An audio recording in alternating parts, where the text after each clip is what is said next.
Welcome back to Talkin' Tungsten. Talking Tungsten's a podcast within a podcast. Would it be so bad if an 84-year-old got into heroin? Welcome to the Cat Organizational Podcast. You idiot. It's written down in front of you idiot. This is like the buffalo chicken wrap of answers. I haven't heard about hot orcs in a while. We were so horny for motion controls in 2005. I can't wait to come back and tell you how it was Noah's Ark, you asshole. I would also like to retroactively say I've never had cotton candy acid. So Andrew's 100% doing a voice, right? Everybody get off IMDb now. Time to record. This episode and probably this whole podcast is a mistake. Hello, and welcome to Debate This, the show where no one is right, but someone is definitely wrong. In this podcast, we take time out of our busy adult lives to talk about comics, video games, and how I've put more hours and effort into Animal Crossing New Horizons in 2 months than I did into my master's thesis over 2 years. Priorities. You know, there's not a joke there. That's actually just me stating. If Todd could go back to school and get a master's in terraforming an island, he'd have gotten it already. Or if Ted Cruz would have been involved in Todd's master's thesis, maybe things would have gone differently. Todd, how has your master's thesis been built into Butt Island? It is not at all. But back to the Ted Cruz and terraforming, I did tweet at AOC a picture of my 5x5 grid drawing of Ted Cruz that exists as the flyover animation on Butt Island. So, Debate This fans, if you want to come visit Butt Island, have your cameras ready and look out the right side of the plane. So, guys, nostalgia's a pretty funny thing. Speaking of right? Ted Cruz, Well, like, think about it. I mean, sometimes we look back on things from the past with our rose-tinted glasses, and we remember them to be, you know, better than they might have actually been. I think that happens a lot with video games. It happens with movies. Todd, you're attacking me. You're attacking me, and I hate it. Well, here's the thing. Nostalgia and looking back and remembering something better than what it was is not the case for the DCCU movie Justice League. That's just... Wait, when did that movie actually come out? No one knows. Have any of us seen that movie? Not the full thing. Is there thing. a single person on that podcast? I think Kyle did. We're about to spend 2 hours ragging on a movie that none of us have watched. Oh, I thought you've seen it, Kyle. No. I watched enough YouTube recaps of it that I've got the gist, but I'm confident in saying that I've watched 75% of it on YouTube. I watched the poster and I got it from there. Well, so here's the thing about it, though.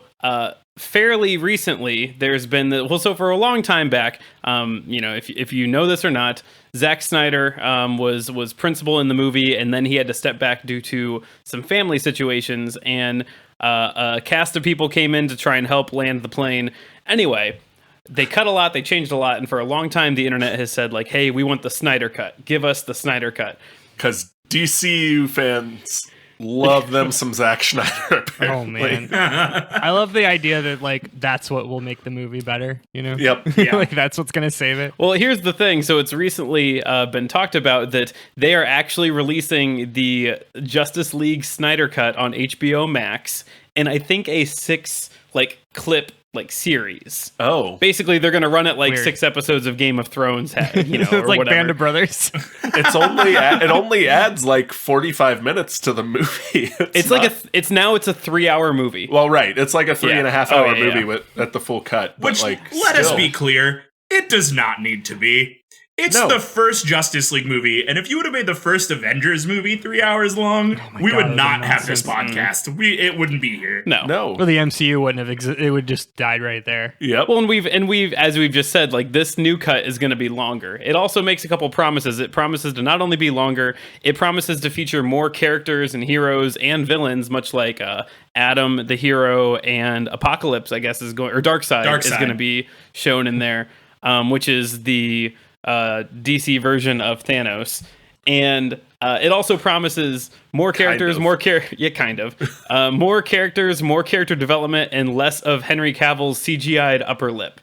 Which, if you don't get that joke, it's first off my favorite thing that I did watch out of the clips. It's it's so bad. They recut parts of Henry Cavill as Superman once he was revived in the movie, and he had been filming or was filming Mission Impossible, and he had a thick mustache for that. And they CGI'd out the mustache. And it looks so bad. It's Yeah. so unnatural. Yeah. But I actually liked that more than anything because I thought it was very funny. It was actually kind of a cool moment. So, after all of it that, does look bad. I'm looking at it It's now, very and it bad. looks Everyone so looks- bad. So bad. when we are done recording this, everyone's going to watch the clip because it's actually a very cool moment where he makes some reference to Batman. He's like, "You won't let me live. You won't let me die." And you're like, "Holy shit, Henry Cavill is Superman. You're going to mess up his world."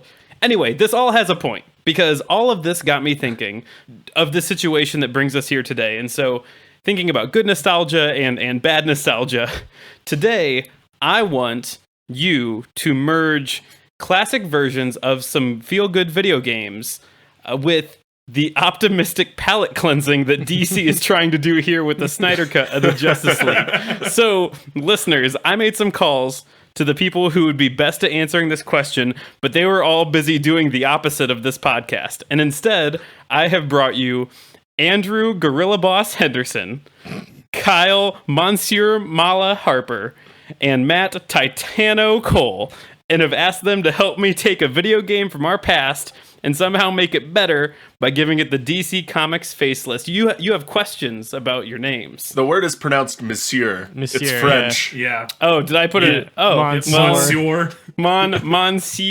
Monsieur. Also, are these Mega Man bosses or DC They could characters? be. So they are DC gorilla-based bad guys because for a while that DC was many? doing a lot of them. So before we started recording, Matt had made some remark that the only tab he has open is an Aquaman wiki. My only tab is open called Gorillas A Go-Go, DC's Simians, and it is a list of 17 gorilla bad guys that DC has had. All of this based on Andrew not knowing who Gorilla Grodd was last week. Yeah, that's right? what did it. Yeah. Oh, I forgot about all of that. Yeah, Andrew, you almost got named. Let me find him. Grodd Child. It is the Child rules. well, it's the original. It's the original Grodd cyborgized, which is the word they use in the 853rd millennia. So, Grodd Child is my favorite 80s prog rock band. okay, here it is again, guys. Tell me about the throwback video game and the DC character that you are blending together in this nerdy magic bullet we have here today. Not that any of us ever choose things that are unfamiliar to the listeners or each other, but feel free to share, some of the context of the game and the character if they aren't already fan favorites. But I'm sure you all brought just home run fan favorite DC characters for us today. Andrew, Yeah, I'll your start. shit-eating grin, why don't you start? So, yes, I did bring a fan favorite. I'm going to talk today about one of the most iconic characters with the power of elasticity. Kyle, who do you think that is? Mr. Fantastic. It is not Mr. Fantastic. Okay. Nor is it Ms. Marvel, nor is it Plastic Man, or Stretch Armstrong, or Elastigirl from The Incredibles, or Monkey D. Luffy from One Piece, or Dalzim from Street Fighter. My money was on Dalzim. I was going for Elastigirl. Yep. Well, who I'm talking about is the Legion of Superheroes self-appointed morality officer, Bouncing Boy. Stop it. His name Hey. isn't Bouncing Boy.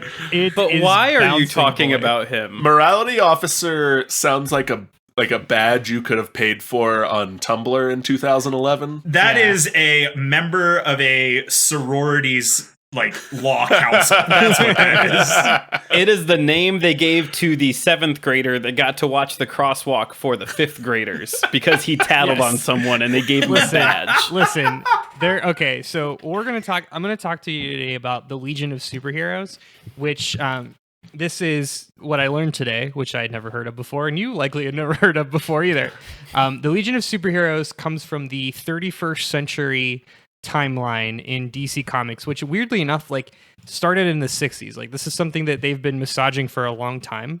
Now, granted, DC is much older than Marvel and yada, yada, yada, but there is a storyline where they wanted to do everyone's grandkids, basically. So you have Superboy, which is Superman's son, Superman and Lois Lane's son, and then you've got character named X5, which is the Flash, Barry Allen's grandson, and so it was like the next generation, basically. It's DC's version of the Young Avengers, if you're familiar with that. It finally clicked how I know this. There is an episode of the Justice League cartoon that involves the Legion of Superheroes. I think there's a spin-off cartoon, actually. There's a Legion of Superheroes cartoon. Oh. Isn't there also that movie that has Sean Connery and some other people? League of Extraordinary Gentlemen. It is different. Entirely different. No, that was Sean Connery hanging out with the Wolfman and the Invisible Man. That is the movie that was so bad that Sean Connery decided to quit acting forever. Yeah, he retired from acting. So when I get to the super secret question, I ask who you're casting as your character. It's Sean Connery. It's just Sean Connery. So in a team of superpowered teen superheroes, Bouncing Boy is DC's take on the dumpy fat kid. Oh no! Oh, I didn't like it. He's the one that holds back the hair when the other Legionnaires, or they call them the Legionnaires, vomit, you know? Hence morality, please. So we're going to start. Teenager Chuck Tane unwittingly drinks a super plastic formula thinking it was soda. And plastic formula. No. and mistakenly gains the power to inflate himself into a big ball, because of course he does. Oh, I hate it. So he then applies to be accepted into the Legion of Superheroes, which again in the 31st century is established to be like the Justice League of that time, and you have to apply and whatever and be accepted into it.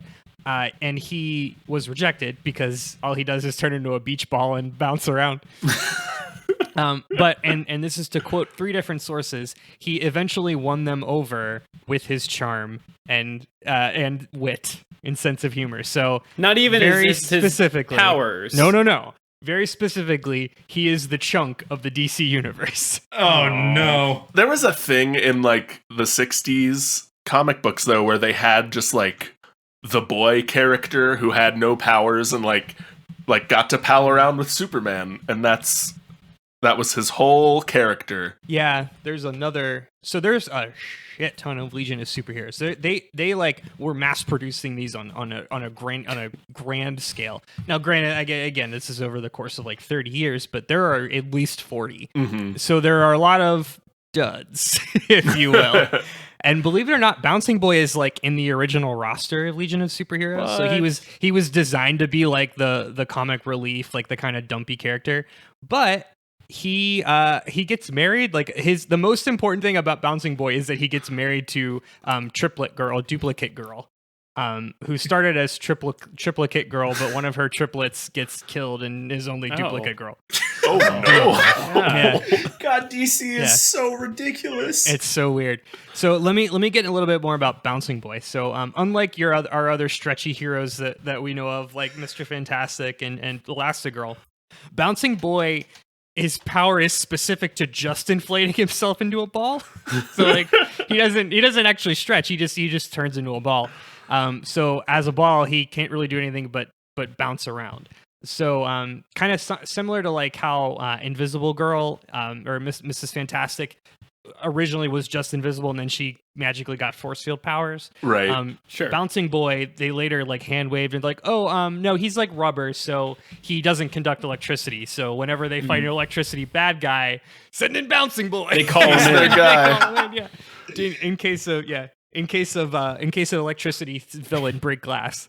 So, knowing all of that, I think the perfect classic game to match Bouncing Boy with is 1994's Kirby's Dream Course, originally developed for the Super Nintendo. It's actually pretty good. Yeah, that's really good. Thank you. Now, you might be surprised for me when I tell you that I thought of Kirby's Dream Course first. You worked backwards from The Kirby's Google Dream search Course. went a little something like Yes. bouncing ball DC character. That is exactly search. what I searched. And I was very happy with the result. So the elevator, for those of you who aren't familiar with the game, the elevator pitch for Kirby's Dream Course is that it's mini golf but with Kirby. So I mean, it's right. So you line up shots using Kirby as the golf ball, and you adjust like the strength and the angle. You avoid obstacles to get Kirby into the hole within as few strokes as possible. We're going to redo that game, but with Bouncing Boy as Kirby. And the title, you ready for the title? Okay. One of the things that I've discovered about myself is I love making fake titles for things. Okay, so the title that I've given to this is Bouncing Boy and the Legion of Superheroes in, for whom the ball tolls, a mini golf venture. No. This is a Game Boy cartridge that no one picks up. I refuse. For whom the ball tolls. Absolutely not. You know, I just re-listened to our Knife Sports podcast episode the other day. I thought you were going to say Metallica's album Ride the Lightning, which contains this song For Whom the Ball Tolls. No. I didn't realize like how much of Andrew's argument was just based in saying that long drawn out name for his Knife Sports game, and now I'm seeing a pattern. I absolutely love unnecessarily long titles. It's my new favorite thing. He starts with the title and works backwards, and then works back forward to the title so he can like lengthen it. I definitely had what I wanted to come out of the experiment. I started with that, and then I built the hypothesis around what I wanted the result to be. So It's just science. I want to take this time to say that I've watched a non-zero amount of footage of Matt playing a lot of Kirby on YouTube. It exists. Oh, yeah. That's there. That's a real thing. But so I have a complaint for you, Andrew, and I don't think only one that it's well, I mean, okay, so like let's call a spade a spade. This isn't a bad idea. We've had a lot of bad ideas on this podcast, and I don't think this is one of them. It's Name one. I'm with you, Matt. Like so far it doesn't seem like a bad idea, but I've got like some reservations tucked away. And I also have those reservations, but my complaint, I guess, isn't really against you, Andrew.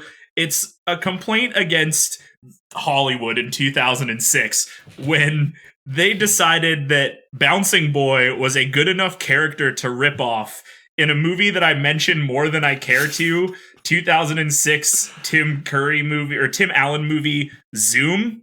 Shitty fake superhero movie Zoom containing character named Mega Boy. From Wikipedia, a boy who can enlarge and inflate at will. Oh, no, they didn't. And I really, really hate that somebody in Hollywood in 2006 was like, this DC character, we can rip this one off. This one's good enough. That's absolutely insane. Like, of all the characters, come on. Yeah. It's a real Paste Pot Pete move, if you will. And I'm mad about that and that alone so far. So I don't know what else you'll say that'll piss me off today, but currently... You're just mad that you had to think about the movie Zoom again? Yeah, because I think about it way more than I should, and I don't know why. I wish I could go back and unsee that movie, so I never thought about it, but much like Hancock, it's in my superhero zeitgeist. We should do a Mystery Science Theater watch of Zoom sometime. We absolutely should. I don't think I've ever seen it. I so- haven't either. Who But I'm has down. besides Matt? You're I not don't believe missing this out. movie exists. I think it was just a fever dream Matt had one time in 2006. Well, so we've got Andrew has given me effectively a crossover between mini golf, Augustus Gloop, and the Blueberry Girl. That's great. Those are all Kyle, accurate statements. what did you bring today for retro show and tell? All right, Todd. The year is 20XX. Yes. Start. God damn it. That's the best start. The internet is the primary form of communication, commerce, entertainment, and even crime. Even crime. That line lifted right from the game I'm aping here. I love that. That's so like what a compelling thing that somebody wrote one time. Yeah. My brain thought of the Pearl Jam song Even Flow, but I read it as Even Crime. Even crime. All right, keep going, Kyle. Users interact with the net through avatars known as network navies or net navs, which, in addition to being used to interact with digital storefronts, visit with friends, and compete in games and tournaments, can be used to battle viruses and other hostile programs. It is 5th grader Tio Morrow's birthday, and he is excited to finally get his very own custom net navi so he can upgrade from the stock one that everyone starts out with. His adopted father, Anthony Ivo, comes home from work and gives him his very own net navi, AMAZO.exe. Ivo tells his protege that AMAZO is unlike any other navi he's helped to develop, in that AMAZO learns from his encounters with viruses and other navis. Tio and AMAZO jack into the net, clear their home network of viruses, and call it a day. The next morning, Professor Ivo's lab is seized by the Justice League for improper experiments, and Ivo taken to the Justice League moonbase to be questioned. This sends our hero Morrow on an adventure across the net to clear his adopted father's good name by battling his way through the Justice League and their navies and using their own powers against them. So I have combined a few characters, but mainly the robot AMAZO.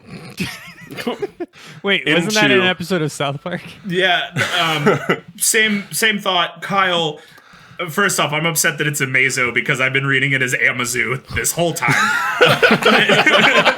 Second off, what's AMAZO? Who's AMAZO? What is this character? Yeah, I'm not familiar. So I'll drop some pictures of AMAZO. And I would prefer if you called him by his birth name, AMAZO. Thank you very much. The game I'm putting AMAZO into, though, is Mega Man Battle Network.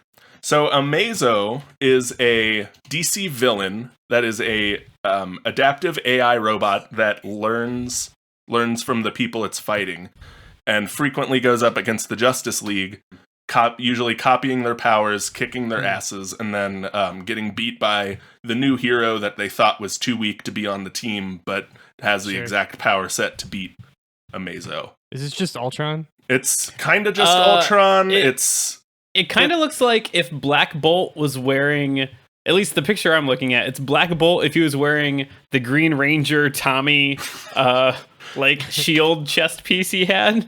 So that's the like DC animated universe AMAZO, and then there's like classic AMAZO, which has the green stripy color scheme. He looks just like a bad guy in Hell's Kitchen. He's just like Yeah. He looks kind of like a shirtless Green Goblin. Like if you just jacked Green Goblin and took his shirt off. I don't like how much of this picture you shared is bulge. I don't know. The eye goes to what it wants to, Todd. And don't worry, listeners to this audio podcast, we'll share these images. Yeah. You'll get AMAZO and his bulge in all their glory. I wonder how many times we say that and we always forget to share these images. It's usually for the best, though. That's the thing. Like, our listeners have given up on us ever seeing what we're referencing. Any questions? I don't like this. Personally, I don't like this. I'm torn because I like Mega Man Battle Network a lot, but I dislike AMAZO just as much. It's AMAZO. AMAZO. AMAZO. So my question, please, Todd. So I've got a number, but first off, 1, here to give some Mega Man Battle Network love out because that game slaps. 2, is the character T.O. Morrow, is that a thing you made up, or is that from the game? So Anthony Ivo and T.O. Morrow are two like mad scientist supervillains from the DC universe that just make robot villains that fight the Justice League. Because Tomorrow is just too good. Yeah. I mean, I guess it fits that they're just basically Dr. Wily. So yeah. Yep. And the only thing I want to add here is that, because I don't know where else I can put it in, I just want to make it very clear that when the Justice League shows up and like you fight them, it is all their alter egos in real life, and then like their Justice League avatars in the net. But that's the only incarnation of like Superman you see is like the Superman Navi in the net, controlled by Clark Kent, the operator. Is this like a so? I mean, I think we talked about Mega Man Battle Network before, but is this like a Second Life version of like Superman? What he wants himself to look like in his Navi? His Navi is just like. It's like more hipster than him. So the like Mega Man Battle Network is like an alternate universe Mega Man, and that's kind of what I played with here. Is like this is an alternate universe Justice League where like there aren't superheroes, but there is this crime fighting force of net battlers that all have the Justice League. So it's Navies. Code Lyoko? Is this a Code Lyoko game? Pretty much. Like Mega Man Battle Network is pretty much just Code Lyoko anyway, so hell yeah. Yeah. The mental image I have is like they're all sitting in the Justice League, like they're I forget, they're not the Fortress of Solitude, that's where Superman is. What's the moon base. The The moon The base. Watchtower. The Watchtower. Yeah. That's what it is. That they're all sitting around on couches hovering over their phones, and they're like, we have to save the world. 100%. What happens every time. I like to think that Aquaman's avatar looks exactly the same, except it has a huge dong.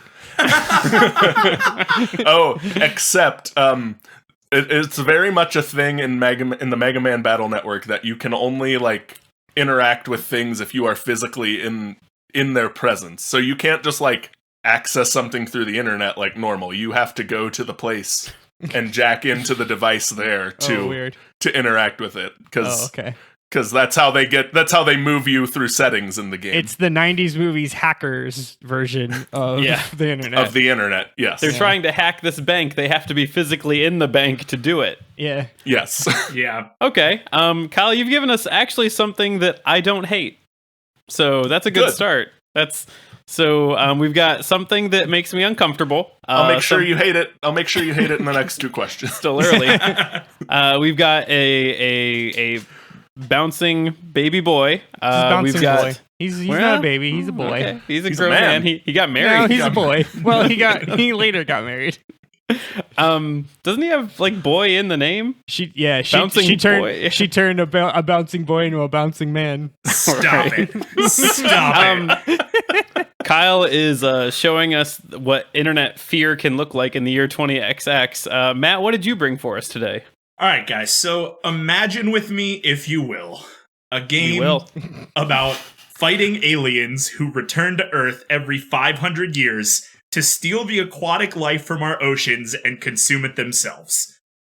Aquatic life, which you, the protagonist, must travel through time across 55 million years to save. Am I going 55 million years into the future or the past? The past. Okay. And to save them, you must travel through the world's oceans to convene with some of the oldest known beings on Earth, travel through time to restore power to those beings, and travel to space to fight the queen of the alien race herself. Wait, is this Star Trek 4? I love Star Trek 4. It feels like it's a Star Trek. Now, if you can imagine it, imagine that this game was actually made back in 1992 for the Sega Genesis, and that is a storyline that has nothing to do with Aquaman. As much as that sounds like an Aquaman storyline, that story was about a motherfucking dolphin, and that dolphin's name was Ecco. Ecco the Dolphin. Yeah. That story is better than 3/4 of all of Aquaman's stories combined. It really is. Ecco the Dolphin was like one of the most headiest games. Like, it was more heady than Myst. Yeah, oh my god, dude, Ecco the Dolphin storyline is ridiculous. And we had a conversation in our chat like this week leading up to this episode about whether or not we had all played Ecco the Dolphin, and if we had played it, if we had made it past the second stage. And No way. I gave the sentiment that way back when I was a kid in the Giant Eagle's Nest, waiting for my parents to go grocery shopping, that was the game I played in the Giant Eagle brand daycare. And so I remember Ecco the Dolphin. I played it a lot. I did not know the plot. I knew none of the plot. No. I didn't know. So this is the real plot of the game? This is from 100%. the era when plot was like 10th in list of importance on I assumed the gameplay. Ecco the Dolphin was a whole like evil oil company is destroying the oceans, No. but this is Bigger than that. I'll put it in perspective because I own this game on the Game Gear, and it was like one of the first games that I owned, and I never like I never was able to broach the second level, mostly because my battery power would die after beating It took the level. Because Four- it took it took 4 four- hours to get there in the first place. Yeah, exactly. took six AA batteries. If Ecco the Dolphin came out in 2019, it would be equatable to like Journey or or what's the one that the actual one you go underwater? I can't remember. Subnautica. Subnautica, Like yeah. one of those like Oh, it's yeah. an artistic, like capital A artistic game. Yeah. It has a story, but like I said, it's very heady, and it's like it was intended to be very artistic, and it was very much ahead of its time. Yeah. So that is the actual story of Ecco. To tell it to you in like an actual sentence structure that is capable of being followed. Basically, every 500 years, this race of aliens called the Vortex shows up, and they create a giant water spout, and they suck up all of the aquatic life in the bay. And then they take it back to their home planet and eat it for 500 years. right? And so you, Echo the Dolphin, are in the bay, and the vortex shows up and steals all your fish friends, but you had just jumped in the air to do a pretty little dolphin flip, and you And they land miss back. you because of it? Yeah, and they Yeah. miss you. You land back in the bay, and there are no fish anymore. So you, Echo the Dolphin, have to travel to Big Blue, who is the oldest whale in the ocean. He lives in the Arctic. You talk to Big Blue. He tells you about this ancient being who has lived on Earth longer than anything else, called the Asterite. You have to go see the Asterite. The Asterite says, okay, go to the ruined city of Atlantis, where the Atlanteans left a time machine, and use that time machine to travel back 55 million years to meet a younger version of me and steal a power orb from that version of me, and then bring it back here, which you do as Echo the Dolphin.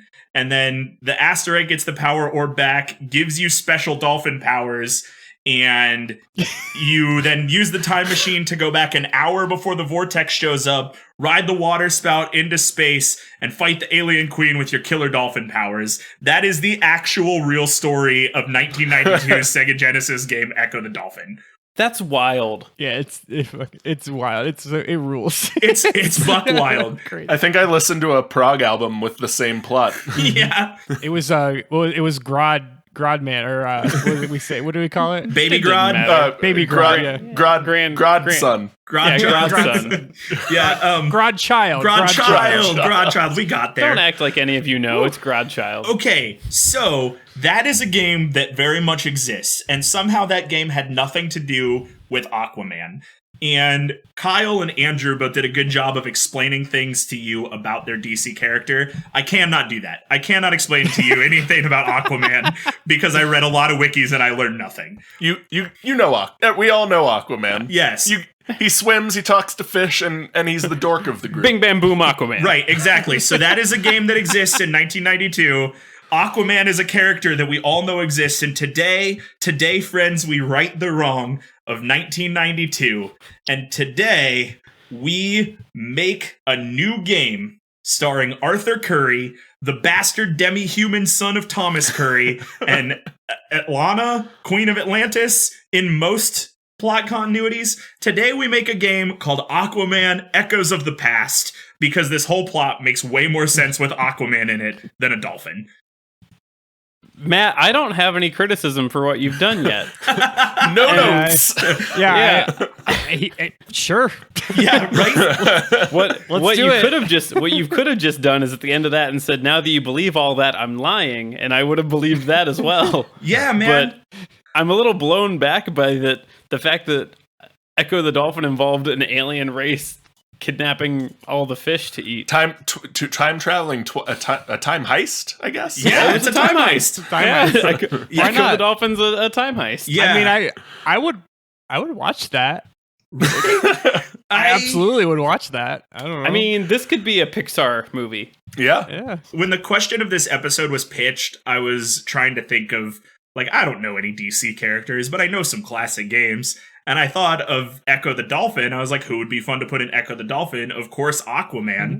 And then as I read the plot of Echo the Dolphin, I was like, wow, turns out it's an Aquaman comic. How convenient for me and me alone. This would be an Aquaman like solo run where like the Justice League is handling some other like alien invasion across the universe, and this is the threat to the world. Yeah. And it's like, Arthur Curry, you're the only one.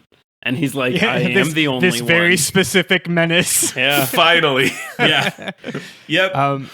Two things. One, Matt, I imagine your experience was much like mine in that when I said I want to do Kirby's Dream Course. Boy, I really hope there's a DC comic superhero that's can turn into a bouncing ball. Oh boy. Yep. And two, to give a little perspective. So when I own this game for the Game Gear, excuse me.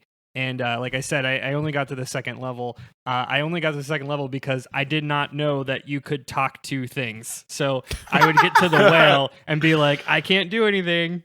And that's as far as I got in Echo the Dolphin. I want to give one more little tidbit of information. Echo the Dolphin was made by the same guy who made Shakan the Forever Man. And Shakan the Forever Man is a crazy wild story that I didn't know much about.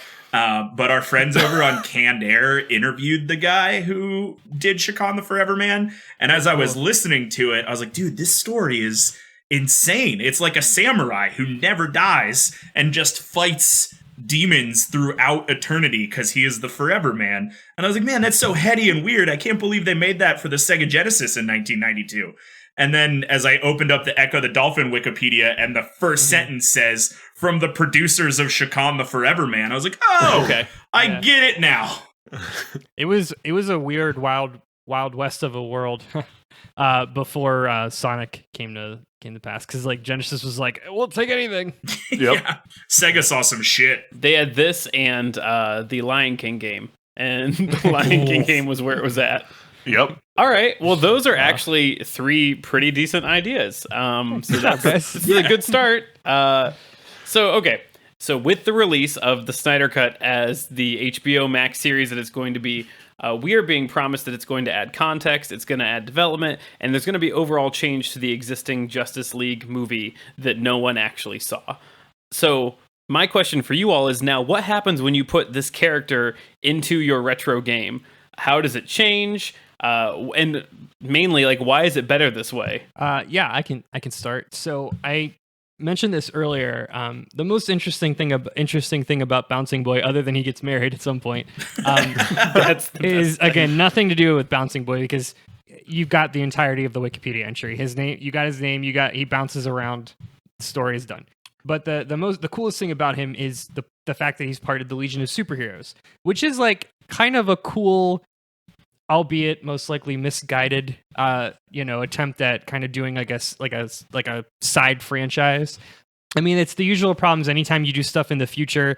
Any changes you make retro to the current timeline then affect the future timeline. So every time that they've had to retcon something, they've had to also retcon something in the 31st century. So like for example, like Crisis on Infinite Earths, they retconned that Superboy didn't exist anymore. Superboy happened to have founded the Legion of Superheroes, so he doesn't exist. So he's just out of the continuity. Oh, good. Oh, Fair. boy. Comic books have done weirder things. Absolutely. Yeah. It's pretty par for the course. Okay, so then that brings us to Kirby's Dream Course, which outside of the aforementioned mini golf, you use Kirby's copy ability. So you run over the different monsters and you get their copy ability to get powers in order to dodge hazards, destroy things, or just otherwise change the layout of the board so that Kirby can reach the goal. So Kirby runs over a fireball man.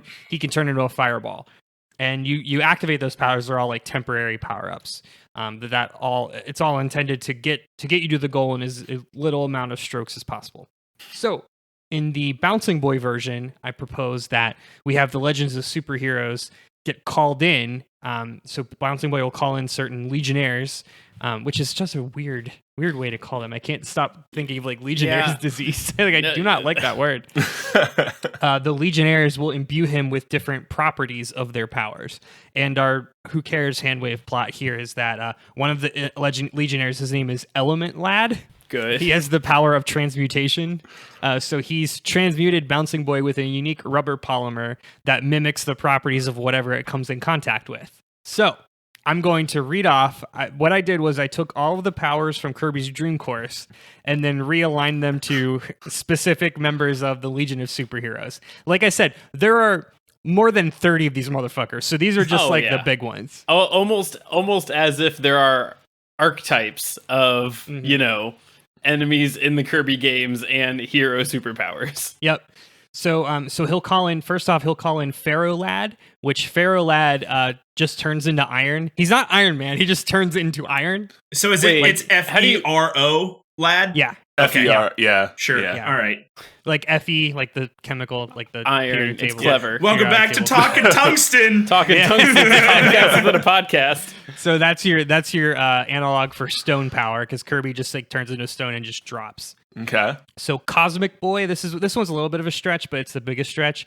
Cosmic Boy is like their Magneto, like he's got magnet powers. I'm gonna align that to UFO and just say like, oh, he can kind of control him and move him around like a UFO. Fuck it, who cares? Getting kind of sloppy hot out the gates, Andrew. Now there's some real winners here. Inferno, fire, done, check. Check the box.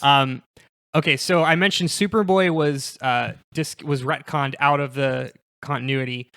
In its place, they put in Mon-El, who is like another Superman, another Kryptonian, basically, who apparently is in the Supergirl series, which that's interesting. I've never seen that series. I didn't. After I watched the pilot, and it was the legitimate worst thing I've ever watched.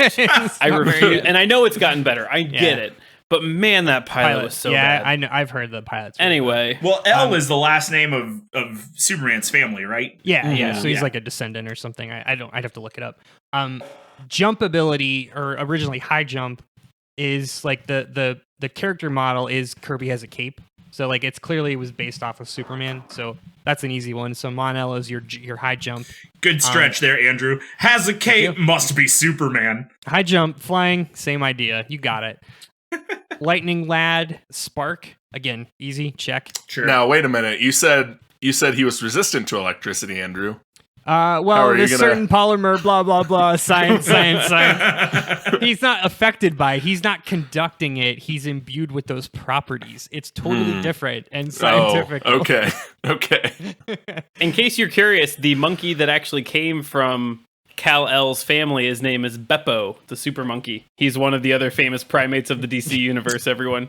Oh, I knew that from the Cartoon Network show Justice Pets, which was a real thing. God damn it. Okay, so we got Polar Boy, who's Freeze, another easy one. Saturn Girl is like a telepath, so I thought she could be the analog for Parasol, because again, she could call him and just like slowly like bring him down like he's floating down to the ground. XS is the grandson of Barry Allen, the Flash. So I thought for Tornado, XS could just run around really fast around Bouncing Boy, and that creates a tornado. Sure. Chameleon Boy is probably who I should have used, but because I already figured out Bouncing Boy, Chameleon Boy actually does mimic the properties of other things. But I didn't have anyone else to put in for Needle, so Chameleon Boy is going to use his needle powers to be a Needle. Sure. Because Andrew needed a placeholder. Because reasons. Because this thing fell apart 3 hours in. And then finally there's Gear, who is like the obviously he's like the engineer. He does robots and shit. So I imagine he could turn Bouncing Boy into a wheel, or into like a motorcycle for that's the sidekick from Static Shock too. Oh, okay. Yeah. So that's Bouncing Boy and the Legion of Superheroes in For Whom the Ball Tolls, a mini golf adventure. I was about to compliment you that I thought this actually had legs or gears to stand on, but that felt bad at what you did at the end, where you reminded me about the name that you've put on all this. That's it. I'm done. Kyle, what are you doing? And is it going to end with a terrible name that's going to make me want to discredit your argument? No, it won't have a terrible name that makes you want to discredit my argument, but there might be other things that make you want to discredit my argument. Oh, wait. So in the original, Megaman.exe and Lan are going up against an evil corporation who was planning on using the world's reliance on the net to cripple the world's superpowers. This is so... Yikes. Wait, time out. That hits hard. What I love about this is just like how right and not right it is all at the same time. Yeah. like they made all these guesses being like, haha, what if we make this fictitious future world where the internet is both a boon and a hindrance to society, and then also it is, and like it's not. And so anyway, sorry Kyle, keep going. No, you're fine. So in my version, I don't know if you guys are aware of this. AMAZO, Tio Maro, and Professor Ivo are all villains in the Justice League. So you're playing like the protagonist's hero journey story from the villain side. So you are fighting the Justice League in this game. That's and you get so you're going up against the international policing agency that is the Justice League to free your father. Why is it better, you ask? Because you get to play the bad guy and go and fight all of the Justice League and the greatest hits of the DC universe, which is awesome. And Todd, if series like Fallout, Elder Scrolls, and Shadow the Hedgehog have taught us anything, it's that players love moral ambiguity. Specifically, Shadow the Hedgehog. You could have said, You could have said like Mass Effect for the third one, Nope. All right. I don't know that Mass Effect hits as close to home as Shadow the Hedgehog does. Yeah, see, Matt, Big fan Shadow of the hunting the Hedgehog president. really resonates with Matt. Yeah. Listen, we were checking the algorithm and our download statistics, and big Shadow the Hedgehog following. Yeah. A lot of fans of hunting the president. And this is probably a good as time of any to explain the main mechanic in the Mega Man Battle Network series is you have a deck of moves that you load in and use during battle. So you will be going through this game fighting.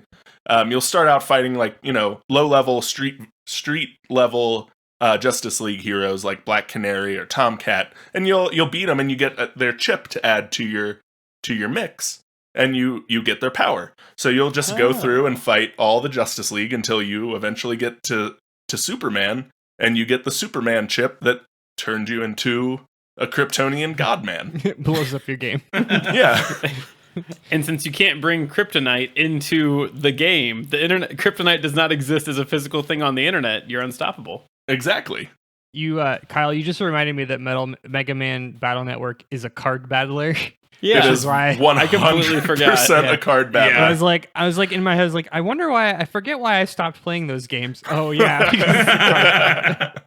Well, that's pretty good, actually, Kyle. You didn't end with a punny name, and No terrible names from this argument today. you made me not be angry about the concept of playing a card-like battler. You called it a chip, not a card. It's a chip. And I think that was important. Completely different things, Todd. All right. All right, Matt, tell us about this actual legitimate Aquaman storyline that you've presented us today. Yeah, I'd love to. So, to be clear, that story that I told earlier is literally the plot of Ecco the Dolphin, and it is fucking banana sandwiches. Somehow, I believe adding Aquaman to that storyline legitimately makes the plot make more sense. And maybe it's because you're playing as an ocean-based superhero and not the last dolphin in the bay. So, a huge part of Ecco the Dolphin is this quest to the ruins of Atlantis to find a time machine left behind by the Atlanteans because reasons. This is going to be our opportunity to build the Aquaman plot in, because Aquaman is mostly Atlantean in most continuities. At least half. Yeah. Most of the time. In the 7 or so backstories that I read about Arthur Curry, they all have some through line about him being the rightful king of Atlantis, but either not wanting to be king, not accepting his duty and leaving Atlantis, being exiled by his half-brother, or just being generally unaware that Atlantis exists. Again, pick your continuity. So, okay, Matt, I have a very important question. Yes. Just to understand. So you keep saying like 7 different continuities. Is it like Marvel where there's like a kind of different variations, but there's one kind of generally accepted, or is it legitimately like these are 7 contradictory takes on the same thing?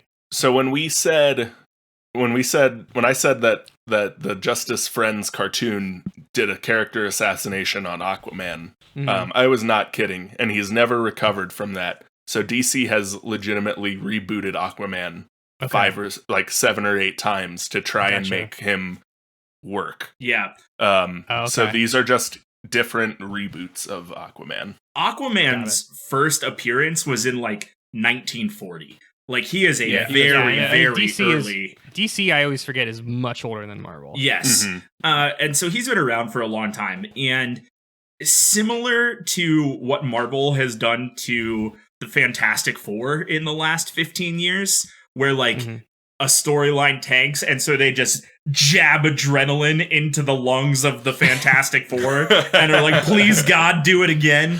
That's what they keep doing to Aquaman. And I said in our group chat at one point this week that what I think DC does wrong that Marvel does right is Marvel will reboot characters and they'll change things with the continuity, and it'll either be a small enough thing that you can like pretty much ignore it and it doesn't particularly matter, or it'll be a large enough thing that it differentiates the rebooted character from the original character. And what I feel like DC does in all of my research is that they do these reboots and they change things that are just the wrong amount of important. Like they'll change things that aren't super different, but are different enough that it separates the characters, and it's really confusing to try and follow one storyline. And so there has been Aquaman, the Super Weenie Hut Jr. version. There has been Aquaman with no hand and a harpoon made of sea metal who broods on his own. There has been Aquaman who was like kidnapped as a child or abandoned as a child from Atlantis and sent to die because he had blonde hair instead of dark hair, and he raised himself with sea creatures and then discovered Atlantis later on. Like, it's bonkers. Okay. The generally accepted beats of Aquaman's origin are that he's half Atlantean, half human. The bridge between the two. Mm-hmm. He is royalty, Atlantean royalty, but doesn't want to be, and can swim, has super strength, durability, and can talk telepathically to fish. Yep. They've given him power over water in the past. They've expanded his telekinetically talks to fish to telekinetically controls anything that has ever evolved from fish. Mm-hmm. Well, and like we've established in previous episodes, anybody with the power of fish also has electricity because eel. Yep. But generally it's half human, half Atlantean. Royalty doesn't want the title. Yeah. Got it. Check. Okay. There's also like a big distinction between whether or not the Aquaman we're talking about can be without water for a certain amount of time, or if he can live on land indefinitely. And Yikes. that seems like a thing you should settle on as the basis of your character, but nah. Yeah. Okay. So, all of that aside, in the game I am pitching today, Aquaman Echoes of the Past, we'll follow a disavowed hero who is operating on his own accord while occasionally teaming up with the Justice League. He'll be in the Bay, pick your favorite bay, San Francisco, I don't know, when the 500-year vortex attack happens, and he'll follow the trails to the asteroid, and the asteroid will tell him to go to Atlantis and use the time machine, and yada yada yada, Echo the Dolphin plot. Again, remember the asteroid is, in Echo the Dolphin canon, the oldest being on Earth, and is this DNA-shaped creature made of rocks and power orbs. I don't know how else to explain it. Google it. It's exactly what pops up. In my mind, it was the grave mind from Halo, and I appreciated that, like a subterranean, underwater, like all-knowing, large, eternal being. But no, Helix rocks. Yep. Great. Yeah, exactly. It's a double helix made of pearls. So when Aquaman is in Atlantis, he'll discover the truth about himself and learn that he is supposed to rule over this ruined kingdom that he has discovered. Then he'll go back in time, just like they do in Echo the Dolphin, and we're going to borrow this weird Aquaman arc that I found from a crossover event called Our Worlds at War, where the Atlanteans travel back in time and are enslaved by their past selves. Oh no. The current day Atlanteans travel back in time to avoid a war and are enslaved by the Atlanteans of the time they travel back to. Oh, that'd be terrible. Yeah. So Aquaman will rescue the present day Atlanteans, and in the Our Worlds at War crossover story, the ancient Atlanteans are ruled by this sea witch named Gamemne. Throw her out. Doesn't matter. In Aquaman Echoes of the Past, the old Atlanteans, or the ancient Atlanteans, are going to be ruled by the ancient asteroid, the oldest being on Earth. And so Aquaman will defeat that version of the asteroid, save the current day Atlanteans, take the power orb from the ancient asteroid, bring it back to the current day asteroid, which again is the plot of Ecco the fucking Dolphin, and give him the power orb, whatever, continue the Ecco storyline here. I gotta say, Matt, this is a far better story than the reason why Ecco the Dolphin has to save everyone is because it did kind of too high of a jump out of the water for a second. Yeah, right. And all of its friends are gone, and now it has to do it. I was reading the plot of Ecco the Dolphin with both of my hands pressed firmly into my temples. And as I was reading the plot, I was like, this so much makes sense as an Aquaman storyline. Like, if you pitch this to me as an Aquaman comic, I'd believe you. And I never would have believed it was an Ecco game. They just didn't get the rights to Aquaman in 1992. They were actually planning on it being an Aquaman game. Yeah. And they had to scrap it at the last minute. Like, to even go just farther down the Ecco hole, apparently the creator of Ecco the Dolphin was very influenced by Pink Floyd. And so all of the Ecco I'm the sure Dolphin... they were. Yeah.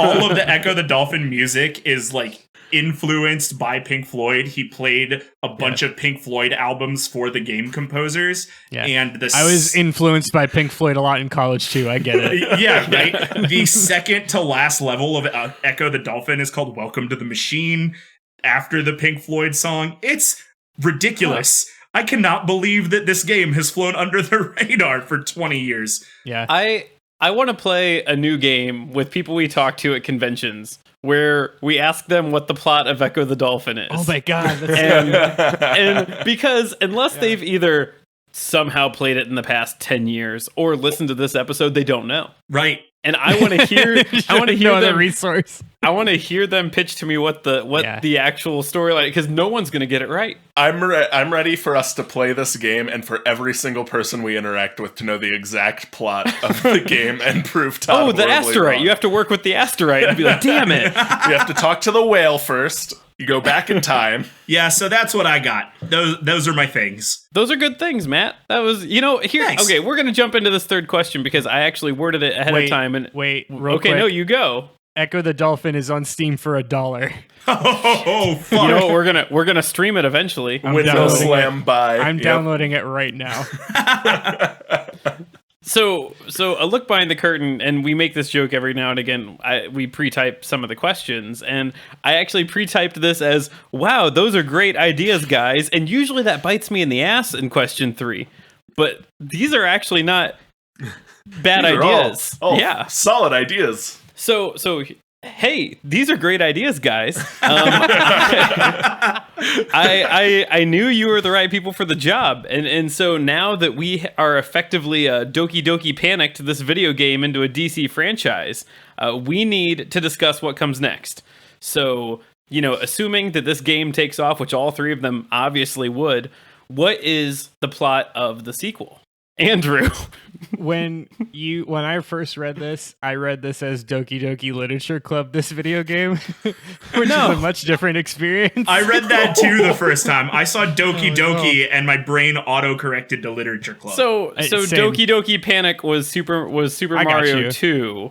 Yes, I got the reference. But you didn't get it at first. My brain broke it, is all. I'm the only one who read this originally. I don't know what Doki Doki is referring to. Doki Doki Panic. I don't get what the other 2 guys are talking about. Doki Doki refers to it's like the onomatopoeia for your heart thumping. Oh, okay. In Japanese, that's what that is referring to. Oh. All right. Welcome to the educational corner of this episode. Here we go. Talking tungsten. Here we are.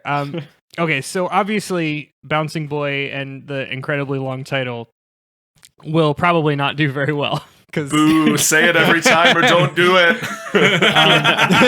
Commit to the bit. All right, motherfucker. Bouncing Boy and the Legion of Superheroes in For Whom the Ball Tolls, a mini golf venture, will more than likely end up in the Walmart 5 for $5 bin along with Brett Thompson's No More Mr. Knife Guy. I don't remember and have it written down. So since it's likely going to have the sequel's going to have a much lower budget. So therefore, we're going to need to bring in a lower budget team in order to support our very bouncy boy. Is there a lower budget team? Than I bet he's Well, gonna tell us about Kyle, let me introduce you to the junior varsity version of the Legion of Superheroes, the Legion of Substitute Heroes. That's Oh, not no. real. I refuse to believe it's real. The It is subs, as they are often 100 called. It is No! 100% real. No, they're not called the subs. Oh, This sounds like something they did in Sky High, the Disney movie Sky High. Andrew, are you going to read some of these hero names? Because I'm looking at them. Oh my god. I got you. So it's in very much like a spider pig maneuver. Like I'm sure this was created as a joke, but then it kind of became a very serious like staging ground. Like a lot of the heroes, because again, the League of Superheroes, there's like 40 people. You have to try out for it. You have to be approved. So this was like their B team. So, kind of like the Winter Guard is. Like, we have a very specific problem that can be handled by someone who can change colors. Let's get into it. So, now, let me just briefly go back to Kirby for just a second. So, anyone who's played Kirby games knows that, there's kind of like a stock collection of Kirby powers. Like there's always a fireball, there's always a stone, but then there's kind of like a rotating cast of other lesser known powers. Like one of the early dream world powers was that Kirby had the power to sweep. That didn't stick around. Oh, you're kidding. Yeah, broom was the power. It was broom. by the power of broom. Yeah. So we're gonna use the subs as they're called, God damn. to use as stand-ins for some of the powers. So fortunately, good news, we've got great subs like Fire Lad, who's your fire. That seems Check. pretty good. Stone Boy, that's pretty obvious. Still seems pretty good. Pretty on the nose. And here's my favorite one, Porcupine Pete. Which arguably matches with Needle, Kirby's Dream very Force. much better. Yeah. Yes. Much better. He would have been better in that first section. He would have, but I had to put him in the second section, Todd, because he's only a substitute hero. I get it. Now I was able to use Polar Boy in the core group because Polar Boy started in substitute heroes, but then got called up to the majors. Oh, he got called So up. he, We're good there. he was Yeah. playing AAA ball, but then he got Yeah, the substitute heroes are absolutely the AAA team of the Legion of Superheroes, the AAA team of the Justice League. They're the Scranton Wilkes-Barre Bumblebees or whatever. The Wilkes-Barre Scranton Baby Wilkes-Barre. Pens was what you were looking Yeah, for. baby pets. Yeah. The only time people actually go to see them is on the On Dollar Beer Night. Dollar Beer Night every Thursday. Dime a Dog Night. Yeah. So we're going to introduce new entrants, new powers, such as Chlorophyll Kid, who's got the my power God. of plants. That is the first one I read. Please explain the power of plants to me, Andrew. What's that entail? I don't know. He's a green duck. I don't know. Oh, what? He's a green duck? He's a green duck. Magic. Oh, okay. I I thought gotcha. you said a green powers. duck. Gotcha, He's got gotcha. plant powers. He can create. He's poison. Like you're really burying the lead here if he's a Yeah. green duck. His name is Ral Benham. Gross. We've got Night Girl, who has like all the cool powers, like super strength, super speed, but only at night.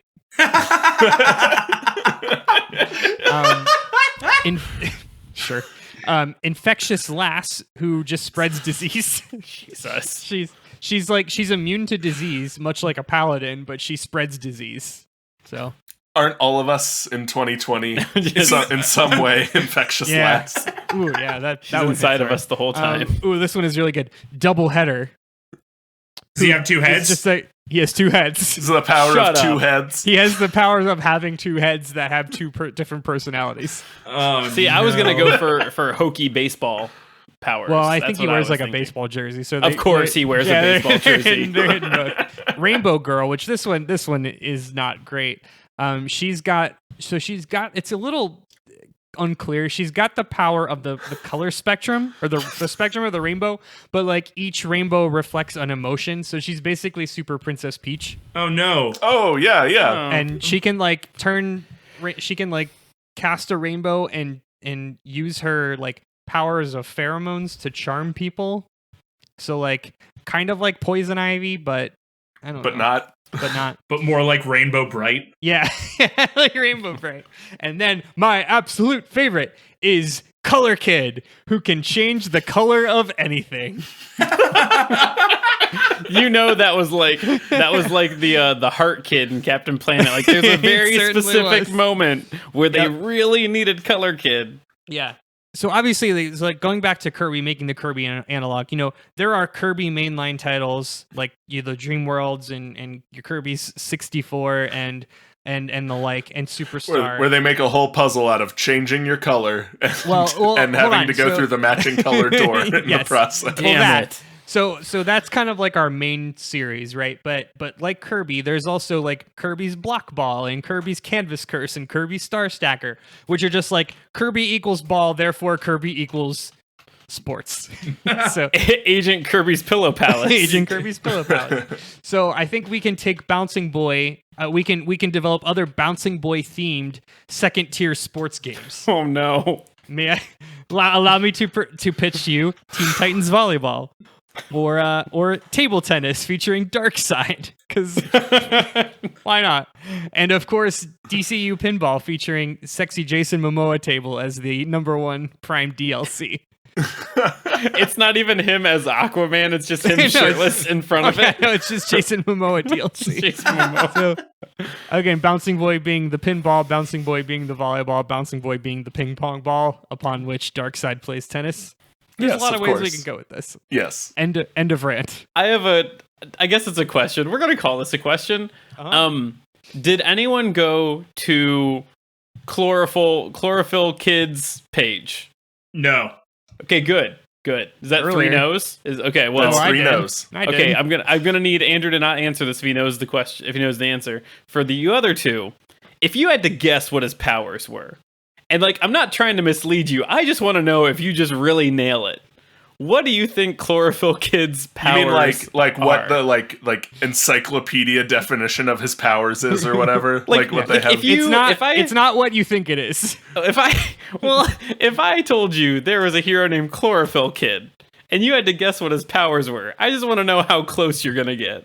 I'd say something involving telepathically controlling anything that has the process, like uses the process of chlorophyll to metabolize energy. Is that? Wow, that would have been way better. I would like to venture the guess harnessing the power of the sun. He can harness the power of the sun. That would have been way better. Too. So I've got it as chlorokinesis, which That's he nothing. can A fake word made up by comic book writers. starts with the quote, "After the accident, he is able to mold and weave plants to his liking. He can sprout roots from the ground to ensnare criminals or wrap oak tree bark around himself in defense. He can grow plant monsters and control them to whatever extent he wishes. Now he has greater control over his powers. Also, his hands now take on a plant-like appearance when he uses powers." So any stupid thing the comic book writers need him to do, as long as they can loosely tie plants to it. Yeah. So like something roots come from the ground. Something. Yeah. The aforementioned accident was he accidentally fell into a tank of hydroponic serum. Jesus. So I mean, you can't expect it. You can't have grand slams on everyone. it's not worse than drinking plastic soda. So I guess it's fine. Yep, you're right. It's not worse. It's than not that. worse. Anyway, go ahead. Somebody else know. Yeah, Kyle. Tell me. So your first game was a hit. What happens with the sequel? So Todd, all right, the sequel to AMAZO Battle Network, as we're that's our working title. I don't know. hate that. It's better than some titles presented today. I won't say which ones. AMAZO, Batelli, neat work. Stop it. So usually in the comics, AMAZO usually like either wins and flies off, or loses and flies off into space to go do some soul searching, because he's an AI robot and he's like, if all I am made for is battle, why do I exist? So he always flies off into space. So we're gonna do that. We're gonna have AMAZO. He's gonna beat Superman. He's gonna free Professor Ivo, so he can live out his life making more villainous robots. But Tio and AMAZO are going to take a spaceship out into space, because of course they are. The entire sequel is going to be their space adventures, jacking into spaceships, battling more DC space heroes and villains this time, eventually leading them back to Earth for reasons, this time as their protector, not as villains. Why? Why not? Because we needed a sequel, Andrew. Right. It's bold for Andrew to ask questions of what you're doing here today. I couldn't stop thinking that Tio and AMAZO would be a sweet rap duo. Kyle, that was also a pretty good answer. I like that. I also liked your AMAZO impression of if all I'm made for is battle, and then he just leaves. How can I scream like a fish when I am only a man? Oh, I forgot we talked about the game Seaman. All right, speaking of Seaman, hey Matt, it's your turn to talk about your sequel. Don't love that transition, but okay. Sequel is spelled SEA Sequel. in this. Yeah. So that was a SpongeBob SquarePants pun at some point. Oh, the yeah. sequel to Aquaman Echoes of the Past will be Aquaman Echoes of Memory. And I need to put my cards on the table. No, I'm pretty sure that's already a Metroid Prime game. You can't do that. No, that was a Kingdom Hearts title. But it would have been X. It would have been Echoes, but with an X. No, stop. And with 7 letters afterward. Point 33 and a half. Gross. Whatever. Listen, I need to put my cards on the table and say that for question 1 and question 2, I dug really hard through the Aquaman wiki, and by question 3, I was like, I can't do this anymore. So, Aquaman Echoes of Memory will follow the storyline after Drowned Earth, when Aquaman has been killed by his wife and is living in a weird limbo world called the Unknown Waters within the sphere of the gods. Follow me? You don't need to, it's okay. This is where sea deities go after they die or are forgotten by their worshippers.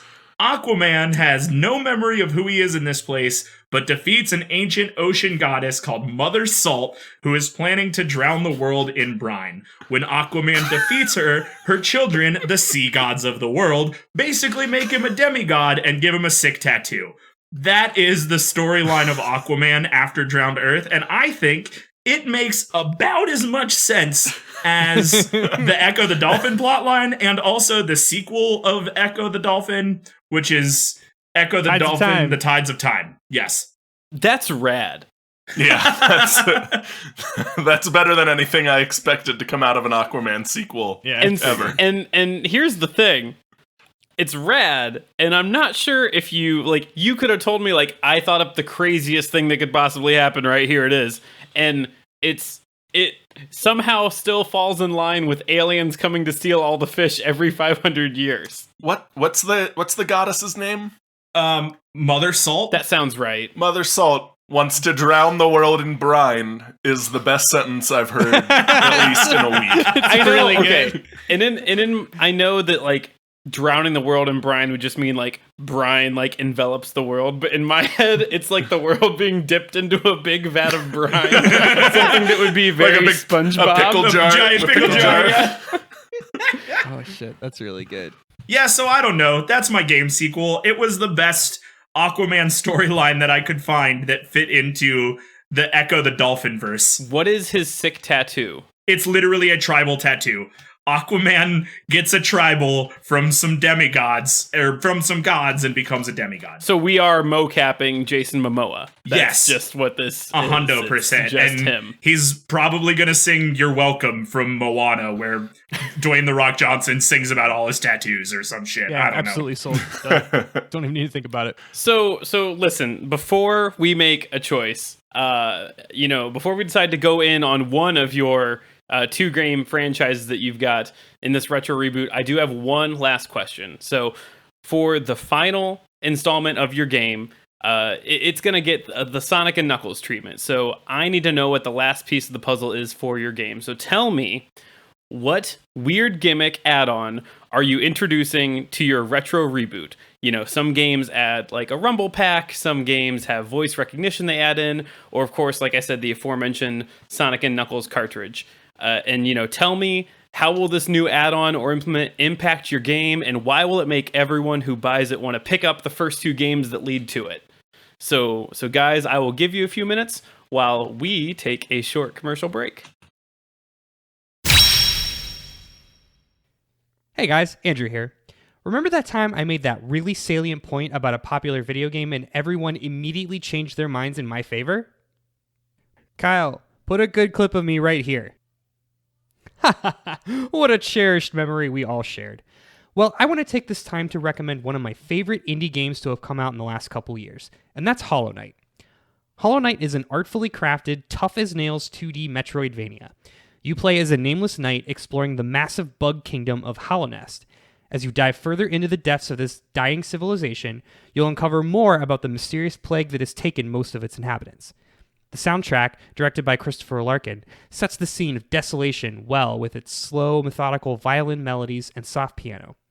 Just to be clear, I am in no way being paid to deliver this message. I just really like this game, so much so that I actually bought it twice. If you enjoy narrative single-player experiences and exploring sprawling, imaginative landscapes, or if you simply just want a challenge, pick up a copy of Hollow Knight. You can find it on Steam or download it to your PS4, Xbox One, or Switch today. All right, so we're back. Just a refresher real quick. I've given the guys a couple minutes. The question is, in the third and final installment of your game, what add-on or implement or gimmick did you add to your game franchise that's going to make everyone want to buy up the first 2 with the third one? So we'll start with Andrew. What did you bring to us? I brought 2 bad things and made them a worse thing. And why sir, why are you sweaty, and what did you bring us? I am very sweaty. It's pretty hot in here, but I am sweaty, but that's unrelated. Okay, so remember I talked about Color Boy? He has the power to change color. How could I forget? In 1982, there was a home video game console released called the Vectrex. You've never heard of it, you say? Well, let me tell you why you've never heard of it. It was, imagine, like, it came with its own, like, small CRT monitor. So it looked like something that you would see in a 90s movie that submarines had. Go on. That you would, like, it was just like you would see like a black and white digital readout. So, like, very, very old school, you know? And it was kind of like considered to be like the budget option to like an Intellivision, which I think was out at the time, maybe ColecoVision. I don't. I might be getting my dates wrong, but it doesn't matter. The Vectrex, instead of having a color readout with the more expensive consoles, the budget version offered. It was all black and white, but you got a series of color sheets that you would just like basically like these like plastic color overlays that you would put on top of the monitor. I'm 100% serious. So like, you would get a game called Soccer and you'd get a green overlay and you just like tape a green overlay over top of the TV and it would be green. And they're just like light gels, like they're just gels that you put on theater lights. They're just light gels that you would put on theater lights. That's just terrible. Someone actually walked in like, what's the evolution of this? And someone like held up like a somewhat transparent piece of paper and like put it in front of the screen and everyone's like, by God, we thought you were crazy. Yeah. So we're gonna do that for our new sequel with Color Boy. That's what we're doing. We're just gonna do that. So that thing we did 40 years ago because we have a superhero named Color Boy, and that's what he does. But they're gonna sell them in collectible trading packs that you pay $5 for 11 of them, and you can't get the good colors. The initial pack you get red, green, and blue. But you don't get purple, you don't get pink, so you have to like trade up. So you can buy a DLC pack with like purple, pink, and then you can get the premium DLC pack for like gold and silver. All I can imagine is they come in booster packs, and like every time you open a booster that's what pack, I'm getting at. You get at least one color twice. So you're like, oh man, what the hell am I gonna do with 2 red gels for my Vectrex? I've got 3 blue gels. I can't get the hollow foil yellow though. There's a black market trade for the houndstooth overlay. That may be the stupidest thing we've ever talked about, and the fact that it's real. Man. This is a different time, man. Cocaine's a hell of a drug. All right, Kyle, what revolutionary idea are you bringing to your third installment that really lands it? So I've got two. I've got two now, Todd. I thought of another one. Is it better than Vectrex? No. So Todd, the first thing we're gonna do with the success of our sequel, fans of the game AMAZO Battle Network have been really clamoring. They want to battle their friends. You work really hard over 2 games to collect a deck of chips to really customize your AMAZO .exe. So we're gonna sell a $50 link cable so you can link up 2 of whatever system this game is on. So you can battle your friend twice in AMAZO Battle Network, because that's all you're gonna want to do, because one of you is going to be clearly better than the other at the game, because that's how it always works. Accurate. Kyle, did you say a $50 link cable? I wouldn't worry too much about it. We did the research. That's what people will pay. It'll be great. Don't worry, there's a Mad Catz version that never works. Yeah, there's you can get the Mad Catz version for $19.95, and it might work. It's the only thing that your mom will find at Target at 10 o'clock at night, but it definitely will not work. The second thing we're gonna do, Todd, because I liked what I said about Andrew selling booster packs of his Vectrex lenses. We're gonna sell booster packs of new chips you can put into your game via 16-digit code. So you'll a 16-digit code that looks like a router password. Yep, exactly. So you'll buy a three chip booster pack. So you're not overwhelmed by numbers. They'll be relatively cheap, and you can get new chips that'll encode new chips into your game that you can use against your friends with that $50 link cable, or against the super powerful Superman on hard plus mode when you go back to play him. Kyle, would you say that you have implemented what may be called a pay-to-win scheme of sorts? I'm going to evoke my Fifth Amendment right to not self-incriminate and not answer that question. That's fair. That's, I'm happy to see that the core premise of the last 2 games really stuck around, and that capitalism hasn't tainted what either of you are trying to do today. No. If anything, it's enhanced by capitalism. Todd. It's not. It's a reverse funnel. It's a reverse funnel. The triangle is the strongest shape. The pyramid. Okay, Matt, what do you have? Okay. What is your third installment, and how are you gimmicking it? So the third installment of Aquaman Echoes of the some other shit. I don't know. I'm out of things. It's gonna bring in Echoes of Brine. Yeah, Echoes of Brine is going to bring in Topo. Topo is Aquaman's octopus friend. Oh, he's the octopus sidekick. Okay, but so we're not really going to use Topo because we've been ripping on the Echo series. So Aquaman, the third game, is not going to bring in Topo. It's going to bring in a Topo-like character, and that Topo-like character is actually just going to be Ecco the Dolphin in the newly named Aquaman Echoes of Echo. And so it's going to be Aquaman teaming up with Ecco the Dolphin, and everybody knows that in Ecco the Dolphin, the coolest power that you have is your sonar. And the echo that you make. That's how you unlock new areas of the map. You eventually get it supercharged by the asteroid, and you can scream to kill aliens or whatever. I don't know. It's a weird thing. But everybody knows that dolphins have echolocation. And if I could take you all back to December 24th of 2018, debate this episode number 20, Enter the Vibration Dimension, I would like to bring to you the Kunami Laser Scope. The Kunami Laser Scope, which will come strong with Aquaman Echoes of Echo, in which you yourself will scream like a dolphin to use your in-game echolocation.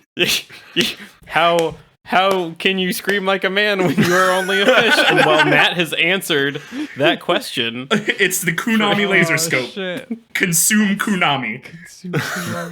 Wow. Sure, yeah, let's do it. I'm in. Once again, no notes.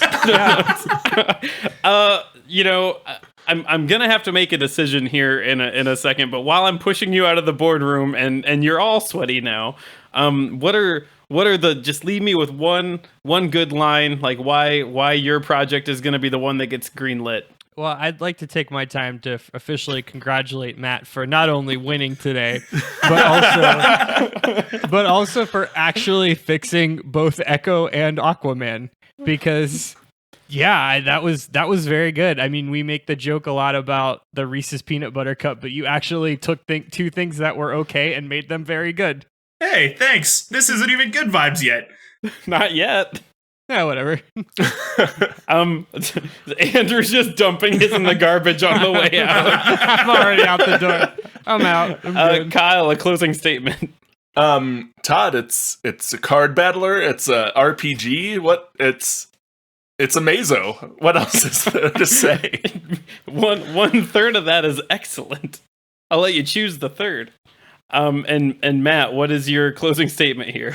So, Todd, to end my argument today, I would like to leave you with a quote from Ecco the Dolphin developer Ed Annunziata when he said, "I was paranoid about game rentals and kids beating the game over the weekend, so I made it hard." You gave up the whole bit. There it was. He said the quiet part out loud. Yeah. So while I think about this decision I have to make, why don't you continue what Andrew already started and cover each other in your good vibes? Yeah, I mean, you already heard my good vibes for Matt.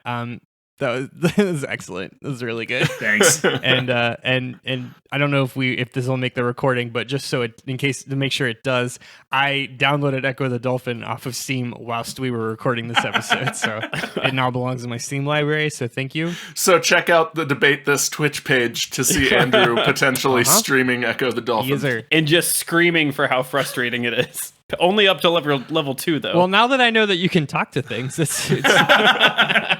it's going to change everything. Kyle, also yours was really fun. One, I really like the idea of being the bad guy, and specifically the ability to fight the Justice League is really fun. And I think in the setting of Mega Man Battle Network, it works really well because the Justice League are basically robot masters. Yeah, exactly. When you really boil it down, so much like the League of Superheroes is just Kirby powers, the Justice League are basically just robot masters. So it definitely works very, very well. So yeah, well done for the both of you. Thanks. Thank you. Andrew, I'd like to thank you for introducing me to the Legion of Substitute Heroes. That is the best thing ever. That is just... it still pales in comparison to the Marvel Animal Heroes. Sure. Sure. Besides that, it's pretty excellent. But it's like that right kind of janky that DC does so well. Yeah, exactly. That I think works. You did a very good job backwards engineering a golf game with a Justice League character. You had a target and you hit it, and good job for Thanks. that. And Matt, I don't have anything super new to say except good job fixing both, again, Aquaman and Ecco the Dolphin, except you didn't mention Aquaman, your version of Aquaman having an awesome hook hand, so you didn't completely fix the character. That's all I got. Good The job. hook hand is probably DLC. Yeah, you gotta find extra. Okay. Ooh, or it You could get it be from a hook hand controller that you wear, like the The power NES glove, Power Glove, hell yeah. for pre-order. What it is you have to spend $5, and it's not a loot box, it's a hook box, and you're hoping to get a hook. Yeah. And you got to keep buying them until you get the hook. Yeah. Andrew, I have to say, Kirby's Dream Course is one of my favorite games ever. I love Kirby's Dream Course. It rules. It's so very good. And I commend you for doing the exact same thing that I did this week, which was pick a Super Nintendo era game and then think, I wonder if there's a DC character that fits into this. And much like Aquaman is the most dolphin-esque character, Bouncing Boy definitely Is the most golf ball-esque. Yeah, the most golf ball-esque character. Yeah, he's certainly not the most Kirby-esque character, but he's definitely the most golf ball character. Yeah, exactly. And Kyle, Mega Man Battle Network is a cool game that I would never play because it's a card battler, but it's still a cool game. And your idea, much like Andrew said, of playing as the villains is great. I always like games where you play as the villain, except Shadow the Hedgehog. That one doesn't count. And I think it's a cool idea. So good job all around. Thank you. Well, Matt, we're making your game. Hey! And so I just... but the other two were also a lot of fun. Kyle, I knew what you were doing was going to be good. I knew it was going to, once it picked up, I knew that that's a game I would play. Andrew, I wanted to say I didn't want to play your game, but like Yes. I do. I will play your game if they make it like that golf game, Golden Tee, where you slap the ball to hit it where you want to go. And We can do an arcade cabinet. That's fine. Well, and then there's going to be a sub cult that develops beneath the normal fan base where they use their feet to play, because that's an actual thing. What? Where there are Golden Tee players that use I thought their you were gonna feet. say that was a sex thing. It could be both. I don't want to limit it. In my mind, when you do that, you hear Bouncing Boy go, "Oh!" like every time. when you And just, that's sexy for some reason. Moving is on. that- I know it's that what- 2020. People are just excited to go back to bars. They'll slap golf balls with their feet if they have to, Kyle. That's a sentence that's never been said out loud before. I hate this podcast. So yeah, Matt, you did a really good job. I think this is the second time an Aquaman property has won a debate this debate. Is it really? Well, it's definitely the second time Matt has ran with a water-based hero. Yeah, it's I- either I Aquaman think- or Namor. Yeah. Yeah, that's Very right. on brand. Namor was the other one. So yeah, this is a twofer that sometimes unloved aqua-based heroes getting a lot of love from Debate This Cast. Yeah, So. if you, the listener out there, know of any other water-based heroes, MC_DJ_MC on the socials. Matt's found his niche. You could do Percy Jackson. There's your next Yeah. one. Isn't he like the son of Poseidon? the lightning thief. I've seen that The movie lightning, that everybody thank you. hated and never read the books. Yeah, apparently it was a musical too. What? Yeah, well, there's a reason why you remember it. Everybody hated that. Yeah. Well, with all that said, thanks for listening in to Debate This. Follow along with the argument on Twitter, Facebook, and Instagram at Debate This Cast, and check out the website at debatethiscast.com. If you like what you hear, please leave us a review so more people can hear our nerdy, dumb show. And if you really enjoy the content we're creating, please come visit us on Patreon at patreon.com/debatethiscast. I get that money is tight and times are strange, but if you have a few dollars to throw at us, we'd love to give you even more nerdy content and direct access to us sharing memes that will probably stem from this show specifically. If you're bored at home, our Discord is a lot of fun. That's all I It is gotta say. It is. Andrew keeps creating more channels within it, and it makes me mad. We can actually share these stupid images that we keep sharing and tell people we're going to share and never do. Yeah. Well, Or not. until next time, It's just for I'm Daddy. Are you done? I'm sorry. I'm just really mad right now about Space Stay being a channel on our Discord, and it makes my blood boil. Anyway, until next time, I'm Todd Thomas. I'm Andrew, founder of the League of Substitute podcast hosts, Henderson. I'm Kyle AMAZO Harper. And I'm Matt. Even crime. Cole. Saying thanks for debating with us, and if you think we're wrong, then you can come fight us behind the swing sets, nerds.